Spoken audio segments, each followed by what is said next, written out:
ಸೊನ್ನೆಯಿಂದ ವಿಶ್ವವನ್ನು ನಿರ್ಮಾಣ ಮಾಡ್ತಾರೆ. ಒಂದೊಂದು ಗುರು ಒಂದೊಂದು ಬದಲಾವಣೆ ಅಂತಂತು. ಪಿತ್ರಾರ್ಜಿತ ಆಸ್ತಿ ನಮಗದು ಬರುತ್ತಾ, ಅಷ್ಟು ಅದ್ಭುತವಾದಂಥ ಶಕ್ತಿ ಕೊಡುವಂಥ ಭೂಮಿಗಳಿದ್ದಾವೆ. ಖಂಡಿತವಾಗಿ ಅದು ಶ್ರೇಷ್ಠವಾಗಿರುವಂಥದ್ದೇ. ತುಂಬ ದೇವಸ್ಥಾನಗಳು ನೋಡಿ, ನೀವು ಯಾವುದೇ ದೇವಸ್ಥಾನ ಗುಡ್ಡದ ಮೇಲೆ ಇದೆ, ನೆಗೆಟಿವ್ ಎನರ್ಜಿ ಭೂಮಿಯನ್ನು ನಾವು ಹೇಗೆ ಕಂಡುಹಿಡಿಯೋದು? ಅಲ್ಲಿ ನಿಮಗೆ ನೆಗೆಟಿವ್ ಎನರ್ಜಿ ಕಾಣ್ತದೆ.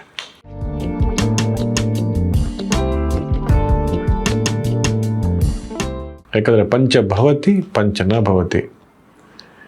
ಪ್ರಕೃತಿಲಿರ್ತಕ್ಕಂಥ 5 ಅಂಶಗಳನ್ನು ಸೇರಿ ಆಗಿರ್ತಕ್ಕಂಥದ್ದು ಪ್ರಕೃತಿ, ಮತ್ತು ಅದರಲ್ಲೂ ಮೊದಲನೇದಾಗಿ ಭೂಮಿ.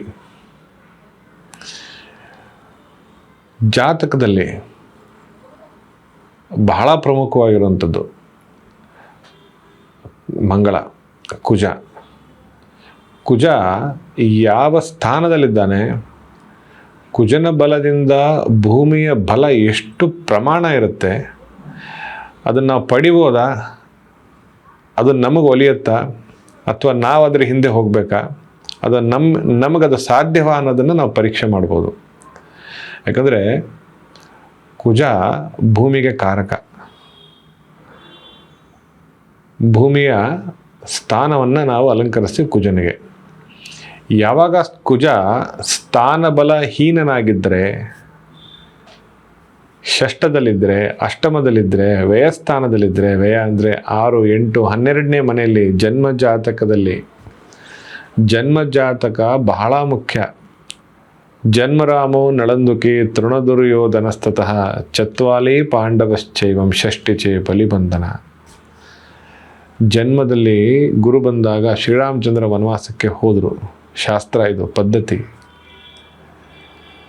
ಬಲಚಕ್ರವರ್ತಿ ನಾಶ, ಅದು ದುರ್ಯೋಧನ ವಧೆ ಆಯಿತು. ಒಂದೊಂದು ಗುರು ಒಂದೊಂದು ಬದಲಾವಣೆ ಅಂತಂತು. ಹಾಗೆ ಕುಜನೂ ಕೂಡ 8ನೇ ಮನೆ ಕುಜ ಏನು ಕೊಡ್ತಾನೆ, 6ನೇ ಮನೆ ಕುಜ ಯಾವ ಭೂಮಿಯನ್ನು ಕೊಡ್ತಾನೆ, 12ನೇ ಮನೆ ಕುಜ ವ್ಯಯ ಕುಜ ಏನು ಮಾಡ್ತಾನೆ, ಪೂರ್ವಾರ್ಜಿತ ಆಸ್ತಿ, ಪಿತ್ರಾರ್ಜಿತ ಆಸ್ತಿ ನಮಗದು ಬರುತ್ತಾ, ನಾವು ಅದು ಅನುಭವಿಸ್ತೀವ?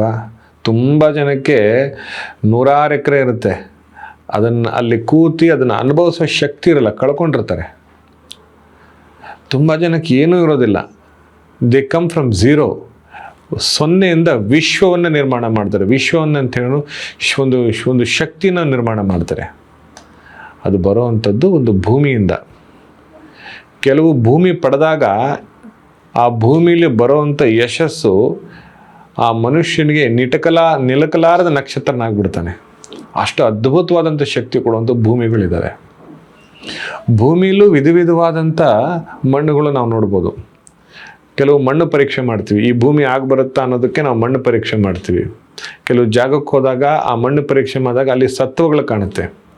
ಆ ಸತ್ವಗಳಲ್ಲಿ ಕೆಲವು ಭೂಮಿಗಳಲ್ಲಿ ನೆಗೆಟಿವ್ ಎನರ್ಜಿ ಇದ್ದಾಗ ಆ ನೆಗೆಟಿವ್ ಎನರ್ಜಿನ ಹೇಗೆ ಡಿಸ್ಟ್ರಾಯ್ ಮಾಡಬೇಕು ಅನ್ನೋದನ್ನು ಕೂಡ ಮಾಹಿತಿ ಕೊಡ್ತೀವಿ. ಅದನ್ನು ಭೂಮಿ ಪರೀಕ್ಷೆ ಬಹಳ ಮುಖ್ಯ. ಹೇಗೆ ನಾವು ಒಂದು ಪ್ಯಾರಾಮೀಟರಲ್ಲಿ, ಎಕ್ಸಾಂಪಲ್ ಹಳೆ ಕಾಲದಲ್ಲಿ ಒಂದು ಬಾವಿ ತೆಗಿಬೇಕಾದ್ರೆ ತೆಂಗಿನಕಾಯಲ್ಲಿ ನಾವು ನೀರು ಹುಡುಕ್ತೀವಿ, ಭೂಮಿ ಒಳಗಡೆ ಎಷ್ಟು ಆಳದಲ್ಲಿ ನೀರಿದೆ ಅಂತ ಹೇಳ್ತೀವಿ. ಈಗಲೂ ಕೂಡ ಅದನ್ನು ಮಾಡ್ತೀವಿ. ಆ ಪ್ಯಾರಾಮೀಟರನ್ನು ಚೆಕ್ ಮಾಡುವಂಥ ಶಕ್ತಿ ಒಂದು ತೆಂಗಿನಕಾಯಿಗಿದೆ ಅಂದಮೇಲೆ ಇಡೀ ಮರದಲ್ಲಿ, ಯಾಕಂದರೆ ನಾವು ತೆಂಗಿನ ಮರ ಅಂತ ಹೇಳಿದ್ರೆ ಅದರದ ಪ್ರತಿಯೊಂದು ಅಂಶವೂ ಉಪಯೋಗಕ್ಕೆ ಬರುತ್ತೆ. ಅದು ಒಳ್ಳೆಯದಕ್ಕೂ ಬರುತ್ತೆ, ಕೆಟ್ಟದಕ್ಕೂ ಬರುತ್ತೆ. ಆದರೆ ಆ ತೆಂಗಿನಕಾಯಿಯ ಒಳಗಡೆ ಬೀಜ ಇಲ್ಲ, ನೀರಿರುತ್ತೆ. ಅದು ಹೇಗೆ ಪ್ರಕೃತಿ. ಬೀಜ ಇಲ್ಲದೇ ಇರೋಂಥ ಕಾಯಿ ಅಂತ ಹೇಳಿದ್ರೆ ಅದು ಎಳೆನೀರು. ಒಂದು ಬಾಳೆಹಣ್ಣು, ಒಂದು ಗೊನೆ ಇನ್ನೊಂದು ಸರಿ ಬಿಟ್ಟರೆ ಆ ಬಾಳೆಹಣ್ಣು ಮತ್ತೆ ಇನ್ನೊಂದು ಸರಿ ಬಿಡಲ್ಲ, ಅದನ್ನು ನಾವು ಕತ್ತರಿಸ್ತೀವಿ. ಹಾಗೆ ಕೆಲವೊಂದು ಅಂಶ ಪ್ರಕೃತಿಯಲ್ಲೇ ಸೃಷ್ಟಿಯಾಗಿರುತ್ತೆ. ಹಾಗೆ ಭೂಮಿ ಕೂಡ ಹಾಗೆ. ನಮಗೆ ಒಲಿಬೇಕಾದ್ರೆ ಯಾವ ವಿಧವಾದಂಥ ಭೂಮಿ ನಮಗೆ ಒಲಿಯುತ್ತೆ ಅನ್ನೋದನ್ನು ನಾವು ಜಾತಕದಲ್ಲಿ ನೋಡಿದಾಗಲೇ ಗೊತ್ತಾಗೋದು.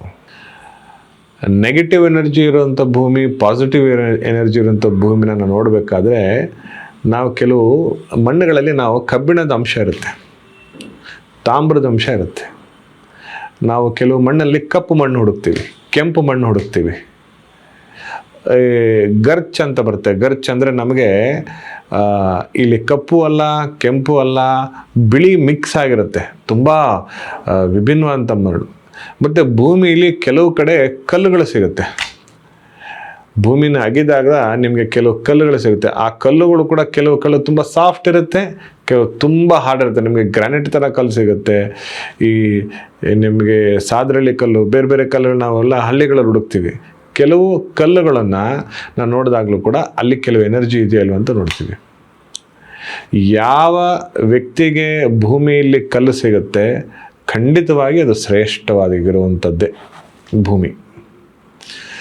ಕಲ್ಲು ಖನಿಜಾಂಶವನ್ನು, ಶಕ್ತಿಯನ್ನು ಕೊಡುವಂಥದ್ದು, ನಿಮ್ಮ ಜಾಗವನ್ನು ಸ್ಟೆಬಿಲಿಟಿ ಕೊಡುವಂಥದ್ದು, ಸ್ಥಿರವಾಗಿರುವಂಥದ್ದೇ ಕಲ್ಲು. ಆ ಕಲ್ಲಿನ ಮೇಲೆ ನೀವು ಕೆಲವರು ಕಲ್ಲನ್ನು ಹೊಡೆದು ಮನೆ ಕಟ್ತಾರೆ.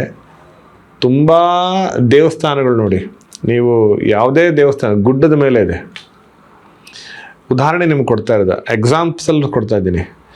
ಈ ಗುಡ್ಡದ ಮೇಲೆ ಇರುವಂಥ ದೇವಸ್ಥಾನಗಳು ಹೆಸರುವಾಸಿ, ಕೀರ್ತಿ, ಯಶಸ್ಸನ್ನು ನೋಡುವಂಥದ್ದು ಮತ್ತು ಶಕ್ತಿಯುತವಾದಂಥ ದೇವತೆಗಳಾಗಿ, ಅದು ಹೆಣ್ಣು ದೇವರಿರ್ಬೋದು, ಗಂಡ ದೇವರಿರ್ಬೋದು, ಯಾವುದೇ ಇರ್ಬೋದು, ನಮಗೆ ಅದನ್ನು ಆ ವೈಬನ್ನು ನೋಡ್ತೀವಿ.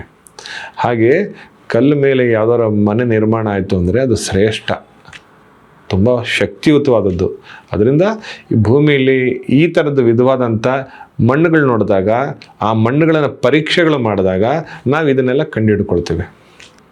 ಪಾಸಿಟಿವ್ ಇರುವಂಥ ಭೂಮಿನ ನೋಡಿದ್ವಿ, ಕೆಲವು ಅಂಶಗಳನ್ನು ನಾನು ಮಾಹಿತಿ ಕೊಟ್ಟೆ. ನೆಗೆಟಿವ್ ಎನರ್ಜಿ ಭೂಮಿಯನ್ನು ನಾವು ಹೇಗೆ ಕಂಡುಹಿಡಿಯೋದು, ಅಲ್ಲಿ ನೆಗೆಟಿವ್ ಇದೆ ಅನ್ನೋದನ್ನು ನಾವು ಹೇಗೆ ಪರಿಶೀಲನೆ ಮಾಡೋದು, ಅದು ಬಹಳ ಮುಖ್ಯವಾಗಿರುವಂಥದ್ದು. ಇಲ್ಲಿ ನಮ್ಗೆ ಕಾಣುತ್ತಾ ಅನ್ನೋದು ಮುಖ್ಯವಾಗಿರುವಂಥದ್ದು. ನನಗೊಂದು ಭೂಮಿಯ ವಿಚಾರವಾಗಿ ಹೇಳ್ತೀನಿ.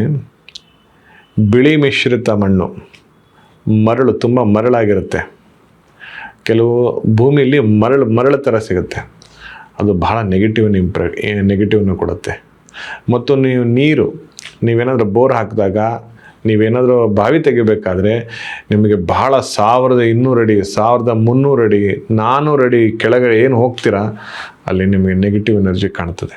ಇದರಲ್ಲಿ ಭೂಮಿಯಲ್ಲಿ ನಿಮಗೆ ತೇವಾಂಶನೇ ಇಲ್ಲ, ಮತ್ತು ಖನಿಜಾಂಶನೂ ಇಲ್ಲ, ಮತ್ತು ಅಲ್ಲಿ ಸತ್ವಗುಣಗಳು ಇಲ್ಲ. ನಾವು ಆ ಭೂಮಿ ಒಳಗಡೆ ನೀವು ಡೆಪ್ತ್ ಹೋಗಬೇಕು. ಕೆಲವು ಭೂಮಿಲಿ ನೋಡಿ 250-300 ಅಡಿಗೆ ನೀರು ಸಿಗುತ್ತೆ, 400 ಅಡಿಗೆ ನೀರು ಸಿಗುತ್ತೆ. ನೀವು ಮ್ಯಾಕ್ಸಿಮಮ್ 1000 ಒಳಗಡೆ 850 ಒಳಗಡೆ ನೀವು ನೀರು ಸಿಕ್ಬಿಡುತ್ತೆ. ಅದು ಒಳ್ಳೆ ನೀರೇ, ಯಾಕಂದರೆ ಅದು ಹರಿ ಇರುತ್ತೆ ನೋಡಿ. ಆ ಬಂಡೆ ಒಳಗಡೆ ಬರುವಂಥ ಹರಿ, ಕೆಂಪು ಮಣ್ಣಿನ ಒಳಗಡೆ ಬರುವಂಥ ಹರಿ ಇರುತ್ತೆ ನೋಡಿ, ಅದು ತುಂಬ ಶ್ರೇಷ್ಠವಾದದ್ದು. ಅದರಿಂದ ನಾವು ಈ ಥರದನ್ನೆಲ್ಲ ಗಮನಿಸಿ ನಾವು ಮಣ್ಣಿನ ಪರೀಕ್ಷೆಯನ್ನು ಮಾಡ್ತೀವಿ.